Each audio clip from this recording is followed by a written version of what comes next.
Hello everybody. Welcome back to English Podcast for listening and speaking. It's great to have you with us again for another episode designed to help you boost your English vocabulary and speaking skills.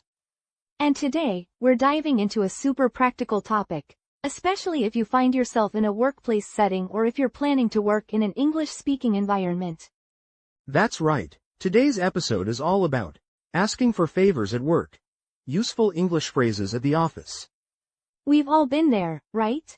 You need a little help from a colleague, but you're not quite sure how to phrase your request politely and professionally. That's exactly what we're going to explore today. And we promise, by the end of this episode, you'll have a whole new set of phrases and expressions that will make asking for help at work much easier and more natural. So make sure you stick around for the entire lesson. Absolutely. Before we jump into specific phrases, let's make sure we're all on the same page about what a favor actually is. Good point. In simple terms, a favor is a helpful action that someone does for you. It's usually something that goes a little beyond their regular duties or is just a kind gesture. Exactly. Think of it this way. If you ask a friend to lend you $5 because you forgot your wallet, that's asking for a favor. It's a small act of kindness or help. Or, if your car breaks down and you ask a friend to give you a ride home, that's also asking for a favor. They're doing something helpful for you out of goodwill. Now, in the context of work, favors can be a little different. They're still helpful actions, but they often relate to tasks, information, or even just a moment of someone's time. For instance, imagine you're new to an office, and you can't figure out how to use the coffee machine. Asking a colleague to show you how to use it could be considered asking for a small favor. It's not part of their job to be your personal coffee machine instructor, but they're helping you out. Or perhaps you're working on a project with a tight deadline, and you need a quick piece of information from a colleague who's very busy. You're asking them for a moment of their time to help you, which is a favor. It's important to understand that favors are about mutual assistance. In a healthy workplace, people often help each other out, building a supportive environment. But the key is knowing how to ask politely and professionally, without sounding demanding or rude. That's where our useful English phrases come in. We'll cover everything from how to politely interrupt someone who's busy, to the best ways to phrase your request, ensuring you always sound courteous and respectful. So, whether you're a beginner or an intermediate learner, this episode will equip you with the language confidence you need to navigate these common workplace situations. Get ready to learn some incredibly useful phrases that you can start using right away in your professional life. Let's get started. Now that we understand what a favor is, let's paint a picture of how these situations might actually look and feel in an office environment, especially for someone who's new. We thought it would be helpful to imagine a common scenario, because often, the best way to learn is to see how language is used in real-life situations. So, let's meet Rachel. Rachel just started a new job at a busy marketing agency. It's her first week, and as you can imagine, everything is new and a bit overwhelming. She's trying to learn her way around, understand the company's systems, and meet all her new colleagues. It's a lot to take in. On her first day, Rachel needs to find the main meeting room for an introductory session. She's looking at a map, but the office layout is a bit confusing. She sees a colleague walking by, who looks busy, perhaps on the way to another meeting. Rachel hesitates. She doesn't want to bother them or seem like she can't figure things out on her own. But she really needs to find that room quickly. This is a classic situation where you need to ask for a small favor, directions. Another scenario. It's her second day, and Rachel needs to send an urgent email to a client, but she can't figure out how to access the company's secure email system. She knows her manager, Sarah, is the expert on this. However, Sarah is on the phone, deep in conversation with a client. Rachel can see Sarah's very focused. Rachel doesn't want to interrupt her, but she also can't send the email without Sarah's help. How does she politely get Sarah's attention without being rude? Or later in the week, Rachel is working on her first big project. She's supposed to use a specific software program that she's never used before. She's tried to follow the online tutorial, but she's completely stuck on one particular step. Her deskmate, Tom, seems very knowledgeable about the software, but he's also clearly busy, typing away furiously on his keyboard with headphones on. Rachel needs just a minute of his time to ask a quick question. Again, How does she approach him without feeling like she's a nuisance? These are all very common situations. When you're new, you often need help with small things. Finding the printer, understanding a company procedure, or getting a quick piece of information. And the challenge isn't just about what you need, but how you ask for it. You want to be polite, respectful of your colleagues' time, and professional. You don't want to come across as demanding, or as someone who can't figure things out on their own. You want to show that you're considerate and appreciate their help. These scenarios highlight the importance of not just knowing what to say, but also how to say it, and when to say it. It's about navigating social cues and professional etiquette. It's a skill that builds confidence and helps you integrate smoothly into any team. When you know how to ask for help effectively, you're not afraid to seek clarification or assistance when you need it. And that's exactly what we're going to help you with in the next sections. We'll break down the specific English phrases and expressions that Rachel, or anyone in a new office, could use in these very situations. We'll cover how to politely interrupt someone, how to phrase your favor request, and generally how to sound courteous and professional in all your workplace interactions. So, keep these scenarios in mind as we dive into the vocabulary and phrases. It will make it much easier to connect the language to real-life usage. Okay, so we've set the scene with Rachel and her various moments of needing help at the office. Now, let's dive into some of the key vocabulary and phrases that are super useful in these kinds of workplace situations. Exactly. Understanding these words will not only help you in asking for favors but also in generally navigating office communication with more confidence. Let's start with a phrase you often hear when someone new joins a team. That phrase is on board. When we say someone is on board, it means they have joined a company, a team, or a project. It's a welcoming phrase. Think about it like a ship. When you're on board a ship, you're part of the crew, part of the journey. In a company, it means you're officially part of the team. For example, when Rachel started her new job, her manager might have said, "Welcome on board, Rachel. We're so glad to have you here." Or, if a team is discussing a new project, they might say, "We're excited to get our new marketing specialist on board for this campaign." You can also use it to refer to someone who has agreed to something. Like, is everyone on board with the new strategy? Meaning, does everyone agree and support it? So, on board simply means to be part of something, especially a team or an initiative. It's a very common and friendly way to welcome new colleagues. Next up, we have the phrase, about to. This is a really useful one for talking about immediate future actions. If you say you are about to do something, it means you are going to do it very, very soon, almost immediately. It's like saying, "I'm just moments away from doing this." Haha. Remember our scenario where Rachel's manager, Sarah, was on the phone? If Rachel wanted to describe what Sarah was doing, she might think, Sarah is about to finish her call. Or, if you're leaving the office, you might tell a colleague, "I'm about to head home."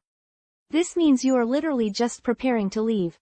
You could also say, "The meeting is about to start, so we should go in." It emphasizes that the action is imminent. It's a great way to talk about something happening in the very near future without giving an exact time, just conveying that it's going to happen very, very soon. Our third word is instead. This word is used when you are replacing one thing or person with another. It means, in place of, or, as an alternative. Let's go back to our examples. If Rachel needed to ask for help with the software, and Tom wasn't available, she might wonder if she could ask someone else instead. For instance, she might think, "Tom is busy. Maybe I should ask Sarah instead," meaning, Sarah would be the alternative person to ask for help. Or, if you usually take the bus to work, but it's raining, you might say, "I'll take a taxi instead of the bus today." You're choosing an alternative. It's very common when offering choices. Would you like coffee or tea? I'll have tea instead. Instead helps you express a change of plan or a preference for one option over another. It's a very clear way to communicate an alternative. And finally, we have the word, interrupt. This one is crucial for understanding polite communication in the office. To interrupt means to stop someone while they are doing something or saying something. It's often used when you need to get someone's attention who is already busy or talking. Think about Rachel needing to talk to Sarah while Sarah was on the phone. If Rachel just started talking loudly, she would be interrupting Sarah's call. This can sometimes be seen as rude if you don't do it politely, which is why we have phrases like, sorry to interrupt, which we will cover soon. You can interrupt a person, like, please don't interrupt me when I'm speaking. Or you can interrupt an activity, such as, I had to interrupt my work to take an urgent call. It's about breaking someone's flow or concentration. Knowing this word is key because it helps you understand why polite interruption phrases are so important in professional settings. You want to acknowledge that you are indeed pausing their activity, but you're doing so with respect. So, to quickly recap those 4 key terms, on board means joining a team or being part of something. About to means doing something very soon. Instead means in place of something or someone else. And interrupt means to stop someone while they are busy or speaking. Great. Understanding these building blocks will make the next parts of our lesson much clearer, especially when we start putting phrases together to ask for favors politely. Alright, everyone, we've just broken down some essential vocabulary that you'll definitely encounter in an office setting. Now, let's take a moment to revisit the scenario we talked about earlier, the one with our new employee, Rachel. We described how Rachel was just getting on board with her new company, trying to find her way around, and learning the ropes. Remember, she needed help with various things, like finding the printer or understanding a new software program. This is a very common situation for anyone starting a new job, especially if English isn't your first language. You're new, you don't want to seem lost, and you definitely don't want to bother anyone, right? Exactly. You might see a colleague busy, perhaps about to leave for a meeting, or deeply focused on their computer, and you hesitate. You need help, but you don't want to interrupt them. Let's really slow down and think about that feeling. Imagine Rachel sees her colleague, Tom, typing very quickly at his desk. She needs help with the new software, but Tom looks really busy. Her first thought might be, oh, he's busy. I shouldn't bother him. And then maybe she thinks, should I wait? When will he be free? Is there someone, instead, I could ask? This internal monologue is very natural. So, the core of this situation is needing something, a favor, but also being mindful of the other person's time and work. You want to be polite, respectful, and clear when you ask. Our goal here is to give you the exact phrases that bridge that gap. The phrases that allow you to respectfully get someone's attention, even if they're busy, and then politely ask for the help you need, whether it's a quick direction or some assistance with a task. We want to make sure you feel confident approaching anyone in the office, from your manager to a new colleague, and asking for what you need without feeling like you're being a burden or impolite. The phrases we're about to cover are designed to make you sound natural and professional in these common workplace interactions. They acknowledge that you might be interrupting, but they also clearly state your need in a polite way. So, keep that image of Rachel in your mind, a new employee navigating a new environment, needing a little bit of help, and wanting to ask for it in the best possible way. This is exactly what our next sections will help you with. Okay, so you've identified that you need a favor, and you're ready to ask. Now, how do you actually put that into words in a professional yet friendly way? Let's dive into some of the most essential phrases you can use when asking someone for a favor at work. We want to give you phrases that are polite, clear, and natural sounding. The first one, and perhaps the most common and versatile, is, "Can I ask you a favor?" This phrase is excellent because it's direct but also asks for permission before stating your request. You're signaling to the other person that you're about to make a request and giving them a brief moment to prepare. Exactly. Think about our new employee, Rachel. If she needs to find the stationery closet, and she sees a colleague walking by, she could say, "Excuse me, can I ask you a favor? I'm looking for the stationery closet." It's straightforward and respectful. Or, if it's a slightly more involved request, perhaps she's working on a document. She could approach a colleague and say, "Can I ask you a favor? I'm having trouble with this spreadsheet formula, could you take a quick look?" Notice how in both examples, we follow the, "Can I ask you a favor?" with the actual request. It sets it up nicely. Let's try practicing this. Listen and repeat after me. Can I ask you a favor? Good. Let's do it one more time, clearly and confidently. Can I ask you a favor? Fantastic. Now, let's move to another very useful phrase, which is similar in meaning but slightly different in construction. Will you do me a favor? Yes. This one is also very polite and quite common. You're directly asking the person to perform an action for you, a favor. For example, Rachel might say, "Will you do me a favor and show me how to submit a travel expense report?" Or, perhaps a colleague needs help with a small task. They might say, "Will you do me a favor and just check if the projector is working before our meeting starts?" It implies a small, manageable request. It's an excellent way to phrase a request for a specific action. Let's get some practice in. Repeat after us. Will you do me a favor? Again, nice and clear. Will you do me a favor? Alright, now for a slightly more formal option, or one that might be used when you want to be extra deferential or perhaps the favor is a bit larger. May I get you to do me a favor? This phrase suggests that you are trying to arrange for them to do something, rather than just directly asking. It has a slightly more polite, almost gentle tone. For instance, if Rachel needs substantial help with a new software system she's struggling with, she might say, "May I get you to do me a favor and walk me through the initial setup of this new client management system?" It's a phrase you might use when approaching a senior colleague or someone you don't know very well, and you want to ensure maximum politeness. It signals that you value their time and assistance. Let's practice this slightly longer phrase. Try saying, "May I get you to do me a favor?" And once more, "May I get you to do me a favor?" Excellent. Finally, if you want to emphasize that your request is small and won't take up much of their time, you can use, "Could you do me a quick favor?" The word, quick, here is key. It immediately signals that you're not asking for a huge commitment, making the person more likely to say yes, especially if they look busy. Rachel could use this if she just needs a very fast piece of information. For instance, "Could you do me a quick favor and tell me which printer is the fastest for color prints?" Or, "Could you do me a quick favor? I just need to borrow a pen for a minute." It's perfect for those little, immediate needs that pop up in the office. Let's practice this one together. Say, "Could you do me a quick favor?" And again, "Could you do me a quick favor?" So, to recap, we have, "Can I ask you a favor?" "Will you do me a favor?" "May I get you to do me a favor?" And, "Could you do me a quick favor?"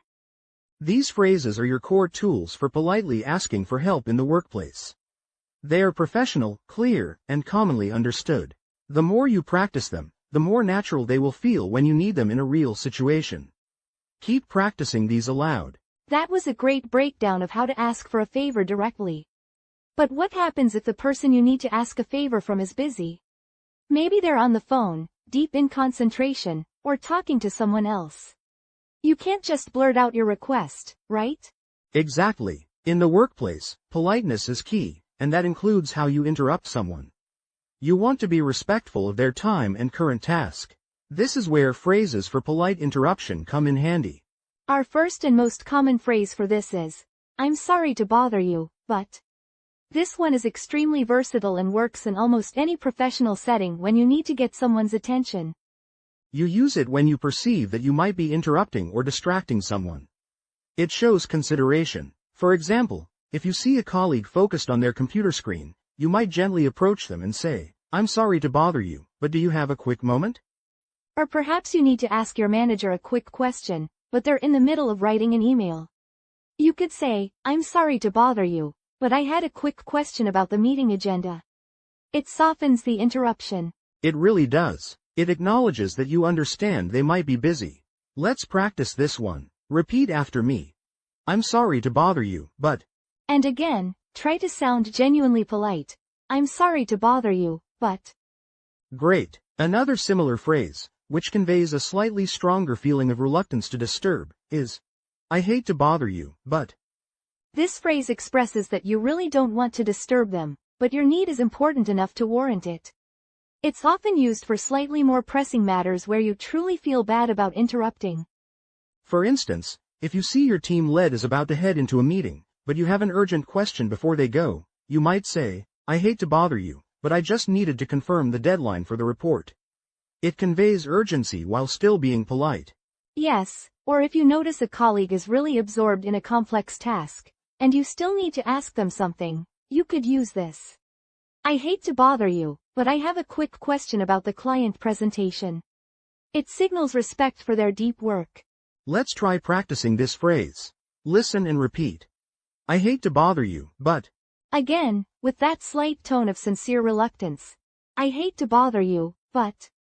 Excellent. Now, a third phrase that's very similar to, I'm sorry to bother you, is, I don't mean to bother you, but... This one also indicates that your intention isn't to be a nuisance. It's another polite way to open a request when you're interrupting someone. It's often used interchangeably with, I'm sorry to bother you. For example, if you need to quickly ask a colleague for a file they sent earlier, you could approach their desk and say, I don't mean to bother you, but could you tell me where you saved that sales report? Or if you just need to get someone's attention across the room, you might walk over and say, I don't mean to bother you, but could you spare a minute to look at this? It's a gentle way to initiate conversation. Let's practice. I don't mean to bother you, but... And one more time. I don't mean to bother you, but... Finally, a very direct, yet still polite way to interrupt, especially if someone is speaking or in the middle of a thought, is simply, sorry to interrupt, but... This phrase is perfect when you literally need to break into a conversation or a moment of someone speaking. It's concise and gets straight to the point while still apologizing for the interruption.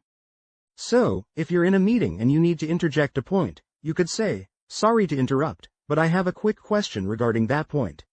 Or if two colleagues are having a conversation and you need to ask one of them something, you might say, sorry to interrupt, but Chloe, could you help me with something quickly? It's very practical and widely understood as a polite way to jump in. Let's practice this one. Sorry to interrupt, but... And again, clearly. Sorry to interrupt, but... These phrases, I'm sorry to bother you, but, I hate to bother you, but, I don't mean to bother you, but, and, sorry to interrupt, but... are your go-to tools for making a smooth, polite entrance when you need to speak to someone who appears busy. Using them shows respect for others' time and helps you maintain a professional and courteous image in the workplace. Practice them, and you will find them incredibly useful in your daily office interactions. Now that we've covered how to politely interrupt someone and how to ask for a favor, it's time to put it all together. In real-life office situations, you often need to do both at the same time. That's right. You first acknowledge that you might be disturbing them, and then you follow up with your request. This makes your communication flow much more naturally and politely. It's like saying, pardon me for interrupting your work, but I have a small request. Let's start with combining, sorry to bother you, but, with a favor request. A very common and effective combination is, sorry to bother you, but could you do me a favor? This is excellent for general situations. Imagine your colleague is at their desk, working, and you need their help with something. You walk over and say, sorry to bother you, but could you do me a favor? I just need a quick hand with this printer. It clearly indicates you understand they're busy, but you still need their assistance. The, could you, part makes the request very polite. Let's practice saying that together. Listen and repeat. Sorry to bother you, but could you do me a favor? And again, try to connect the two parts smoothly. Sorry to bother you, but could you do me a favor? Perfect. Now, let's try combining, I hate to bother you, but, with asking for a favor. This is useful when you feel a bit more hesitant to interrupt, maybe because they seem really focused. You could say, I hate to bother you, but can I ask you a favor? This combination carries a bit more emphasis on your reluctance to disturb them.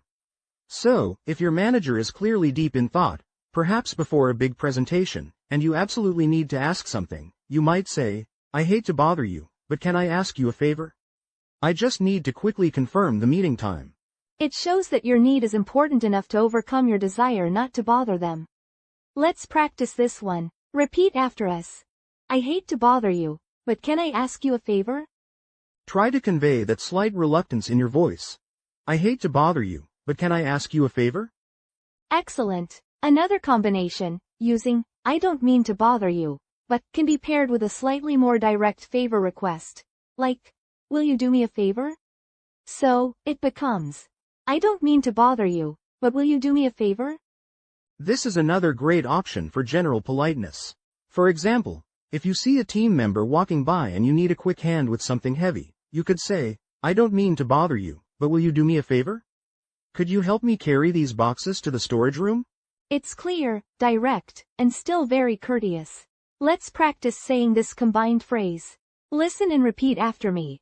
I don't mean to bother you, but will you do me a favor? And one more time. I don't mean to bother you, but will you do me a favor? Finally, for those moments when you literally need to interrupt someone who is speaking or in a conversation, you can use sorry to interrupt, but combined with a favor request. For example, sorry to interrupt, but could you do me a quick favor? This is concise and gets straight to the point while still being polite. Imagine your colleagues are chatting by the water cooler, and you need one of them to quickly check something for you. You could say, sorry to interrupt, but Chloe, could you do me a quick favor and check the spreadsheet for me? It's very effective for cutting in respectfully. Let's try practicing this combination. Repeat after us. Sorry to interrupt, but could you do me a quick favor? And again, clearly and directly. Sorry to interrupt, but could you do me a quick favor? By combining these interruption phrases with the favor requests, you create sentences that are both polite and clear. This is how native speakers often ask for help in a professional setting. It shows respect for the other person's time and current activities, which is crucial for good communication and positive relationships in the workplace. Practice these combinations until they feel natural to you. Now, let's shift gears a little and explore a second scenario. While it's crucial to know formal ways to ask for favors, a lot of workplace communication, especially with close colleagues, is more casual. That's so true, Ethan. Once you've built a rapport with your teammates, your interactions become more relaxed. We want to show you how favors can be asked and granted in this more friendly, everyday office setting. This bonus scenario will still involve polite interruptions and asking questions, but the language will feel a bit more natural and less formal than what we've been focusing on. Exactly. Think about how you might talk to a friend. The core politeness is still there, but the phrasing changes. We'll explore situations that involve natural transitions, scheduling, and quick questions. For example, instead of, I don't mean to bother you, but will you do me a favor, in a casual setting, you might hear something like, hey, quick question, are you free for a chat later? Or, mind helping me out with something real quick? Let's imagine a scenario where one colleague, Mark, needs to quickly ask a favor of another colleague, Sarah, whom he works with closely. Sarah is working at her desk. Mark might approach her and say, hey Sarah, got a sec? This is a very common, casual way to ask if someone is available to talk without fully interrupting them yet. Sarah might respond, sure, what's up? Or, yeah, what do you need? This is a natural, friendly reply. Then, Mark could say, just a quick question about that report. Are you free to look at it together sometime this afternoon? Notice how he's asking for a favor, her time and expertise, but in a very relaxed manner. He's not saying, can you do me a favor? But the request for her time to look at the report together implies a favor. He's also offering a flexible time, sometime this afternoon, which is very polite and casual. Sarah might then say, I'm about to jump on a call, but I'll be free after 3. Does that work? Here, she's using, about to, again, but in a friendly way, and then offering a clear alternative. This shows how natural transitions work. She politely explains why she can't immediately help, and then provides a solution. This is much more fluid than a formal rejection. Or, if Mark just had a very quick, simple favor, he might say, sorry to bother you for a second, but could you quickly check if the printer paper is loaded? It's still polite, but the, for a second, and, quickly, make it sound less formal. And Sarah might just respond, no problem, I'll check right now. Or, oh, yeah, it's low.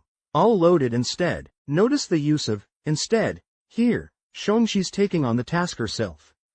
This bonus dialogue practice emphasizes that English is flexible. Once you understand the core polite phrases, you can adapt them to different levels of formality, especially with people you interact with regularly. It's all about context and relationship. With close colleagues, you can be more direct and concise, but still respectful. You're not bothering them in the same way you might a new acquaintance or a senior manager. So, instead of, sorry to interrupt, but could you do me a quick favor, with a close colleague, it might be shortened to, hey, mind if I ask you a quick favor? Or even just, quick question, followed by the request. The key is that you're comfortable enough to be more direct, but you're still being considerate of their time. This kind of casual interaction is a sign of a healthy, collaborative workplace. We hope this bonus scenario gives you a feel for how these phrases can sound in a less formal, but equally professional, setting. It's all about developing your ear for natural English. And remember, the more you listen and practice, the more intuitive these natural transitions and casual requests will become for you. Well, we've covered a lot of ground today, haven't we, Chloe? It's been a deep dive into navigating the workplace with politeness and confidence. Absolutely, Ethan. It's all about empowering our listeners to feel comfortable in those everyday office interactions. Let's do a quick recap of the key terms and phrases we've learned today to really solidify them. Sounds good. Let's start with our core vocabulary. First up, we had favor. This simply means a small helpful action someone does for you. Like, can you do me a favor and proofread this email? Next, on board. Remember, this means welcome to a company or a team. You often hear it in phrases like, welcome on board, Rachel, when a new employee starts. Then we had, about to. This indicates that you're going to do something very soon. For example, I was about to leave, but then I got another call. Instead, is another useful one. It means in the place of someone or something else. For instance, I couldn't go to the meeting, so my colleague went instead. And finally, interrupt. This means to stop someone while they are doing or saying something. You really want to be polite when you do this, which brings us to our phrases. That's right. Let's move on to the phrases for asking a favor. We gave you a few options to choose from, depending on the formality and directness you need. We started with, can I ask you a favor? This is a very common and versatile way to begin your request. For example, can I ask you a favor? Could you help me with this spreadsheet? Then we had, will you do me a favor? Which is quite similar. Like, will you do me a favor and show me how to use this new software? A slightly more formal option is, can I get you to do me a favor? For example, can I get you to do me a favor and print these documents before the meeting? And for a quick, specific request, we learned, could you do me a quick favor?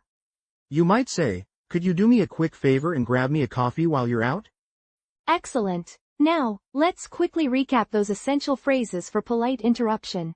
These are so important for maintaining good relationships in the office. Our top recommendation for a polite interruption is, sorry to bother you, but. This is polite and widely understood. Sorry to bother you, but can I ask you a question about the report? You can also use, I hate to bother you, but, which conveys a bit more reluctance. I hate to bother you, but do you have a moment to discuss the project timeline? And a slightly softer variation is, I don't mean to bother you, but. For example, I don't mean to bother you, but I just had a quick question about the client presentation. And of course, the direct, sorry to interrupt, but. For example, sorry to interrupt, but there's an urgent call for you on line 1. The power really comes when you combine these. Remember our combined practice. Start with a polite interruption, then follow with your favor request. Like, sorry to bother you, but could you do me a favor and explain this part of the proposal? This sounds so natural and professional. Or, I don't mean to bother you, but will you do me a favor and help me set up this new monitor? And don't forget the casual variations we explored in our bonus dialogue. With close colleagues, you can shorten it to things like, hey, quick question, or, mind helping me out with something real quick? The underlying politeness is still there, but the phrasing is more relaxed. That flexibility is key, and it comes with practice. The more you immerse yourself in English, the more naturally these variations will come to you. We hope this episode has given you a solid foundation for asking for favors at work, whether you're a new employee or just looking to refine your professional English. Remember, learning a language isn't just about memorizing words, it's about confidence in using them in real-life situations. The more you use these phrases, the more comfortable and natural they'll feel. That's so true, Chloe. Fluency isn't achieved overnight. It's about consistently living the language, one phrase at a time. Each new phrase you master builds on the last, opening up more possibilities for communication. So, keep listening, Keep practicing, and don't be afraid to put these phrases into action in your workplace.